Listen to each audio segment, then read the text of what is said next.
Hello बच्चों।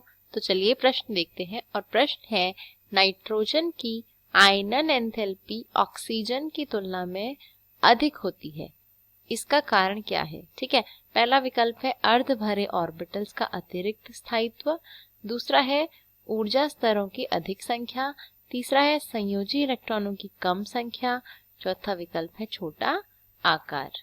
ठीक है, तो चलिए हम इस प्रश्न को हल करेंगे और सबसे पहले इसकी जो मुख्य अवधारणा है उसे यहाँ पर नोट कर लेंगे। तो यह जो प्रश्न है आपका, यह प्रश्न आयनन एंथैल्पी का है।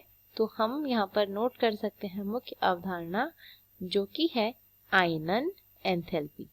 ठीक है, तो यहाँ पर सबसे पहले मुख्य अवधारणा नोट कर लेंगे, आयनन एंथैल्पी। अब देखिए यहाँ पर जो प्रश्न है इसमें पूछा गया है कि जो नाइट्रोजन होता है यानी जो N है, इसकी आयनन एंथैल्पी ऑक्सीजन यानी कि O की तुलना में अधिक है। ठीक है, तो सबसे पहले समझते हैं आयनन एंथैल्पी क्या है।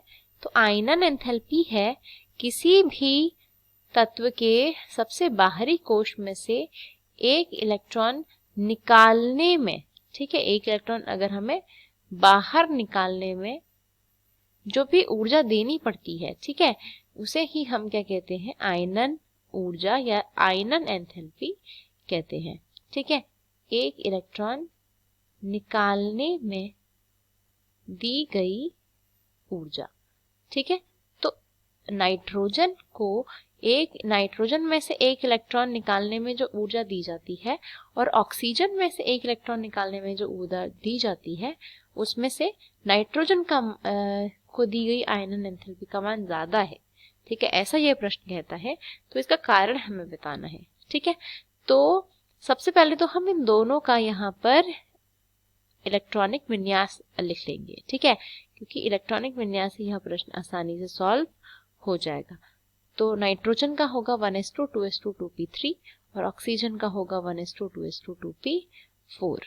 ठीक है, तो यहाँ पर अगर हम ध्यान से देखें तो हमें दिख रहा है कि नाइट्रोजन के 2p में कितने इलेक्ट्रॉन है, 3 इलेक्ट्रॉन। ठीक है, तो जो p ऑर्बिटल होता है या जो p कोश होता है, इसमें कुल 3 कक्षक होते हैं और नाइट्रोजन के इन तीनों 2p के कक्षकों में 3 इलेक्ट्रॉन इस प्रकार है।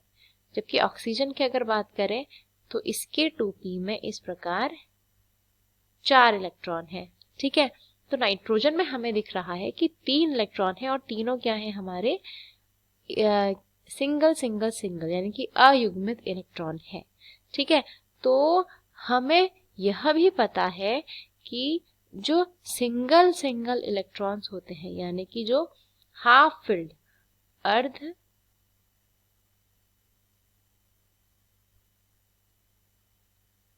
पूरित, ठीक है, और पूरित यानी कि जो हमारे पूरे कक्षक होते हैं और जो हमारे आधे भरे हुए कक्षक होते हैं।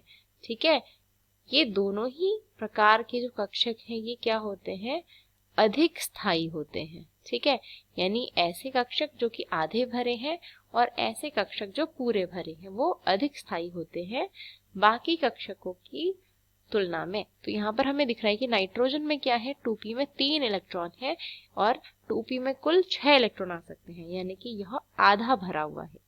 ठीक है, 6 का आधा यानी 3, तो अगर 3 इलेक्ट्रॉन है यानी यह आधा भरा हुआ है और आधा भरा हुआ है तो यह ज्यादा स्थायी है। ठीक है, और ज्यादा स्थायी होने की वजह से अब यह इलेक्ट्रॉन को आसानी से बाहर जाने नहीं देगा, क्योंकि अधिक स्थायी है तो यह चाहेगा कि अब इसमें से कोई इलेक्ट्रॉन ना ही बाहर जाए ना ही यह कोई इलेक्ट्रॉन को ले। जबकि ऑक्सीजन जो है इसमें कोई भी आधा भरा हुआ या फिर पूरा भरा हुआ कक्षक नहीं है, इस प्रकार का इसका इलेक्ट्रॉनिक विन्यास नहीं है, इसीलिए यह क्या करेगा, आसानी से एक इलेक्ट्रॉन को बाहर जो है दे देगा। तो ऑक्सीजन में से एक इलेक्ट्रॉन बाहर देने में जो ऊर्जा लगेगी वह कम लगेगी, जबकि नाइट्रोजन को अधिक ऊर्जा देनी पड़ेगी ताकि इलेक्ट्रॉन बाहर निकले। ठीक है, तो यह हमारा सही उत्तर हो जाएगा कि नाइट्रोजन में जो आधे भरे ऑर्बिटल्स हैं ये अधिक स्थायी होते हैं, जिसकी वजह से इसकी आयनन एंथैल्पी ऑक्सीजन की तुलना में अधिक होती है। तो सही उत्तर हो जाएगा विकल्प ए, यानी कि अर्ध भरे ऑर्बिटल का अतिरिक्त स्थायित्व।